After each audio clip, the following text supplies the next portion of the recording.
কিন্তু প্রকাশিত বা গোপন এমন একটি ষড়যন্ত্রের বিরুদ্ধে কোনো জাতীয় বা আন্তর্জাতিক শক্তির পথ চেয়ে বসে থাকার কোনো সুযোগ অবশিষ্ট নেই।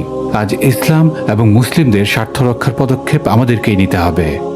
শাহজালালের এই ভূমিতে ইসলামকে টিকিয়ে রাখতে হলে আমাদেরকে এগিয়ে আসতে হবে। কেননা এই রাজনৈতিক দলগুলো, তাদের সেকুলার আদর্শ, এই আদালত, আইন, এগুলোর নিরাপত্তা দানকারী সমস্ত বাহিনী, এই সবকিছুই সংঘবদ্ধভাবে ওহীভিত্তিক আদর্শের শত্রু। আর এই আদর্শিক শত্রুদের একক কেন্দ্র হলো চলমান সিস্টেম। যে সিস্টেম এটি স্পষ্ট করে যে ইসলাম বিরোধী শক্তি হিসাবে মক্কার মূর্তি পূজারী আবুল আহাব, আবু জাহেলের বাহিনী আর গণতন্ত্রের আকিদায় বিশ্বাসী গণতন্ত্রের পূজারীদের মধ্যে মৌলিক কোনো পার্থক্য নেই। যেখানে সিস্টেমকে চলমান রেখে ইসলামের স্বার্থে বড় ধরনের মৌলিক পরিবর্তন আনা অসম্ভব। কাজেই এই সিস্টেমের বিরোধিতা করা এবং এর শিকড় উপড়ে ফেলা আজ আমাদের ইমানি দায়িত্ব হয়ে দাঁড়িয়েছে। তাই আমরা কি করব প্রশ্ন এটি নয়, বরং আমরা তা করতে আর কত সময় বিলম্ব করব, এটি এখন প্রশ্ন।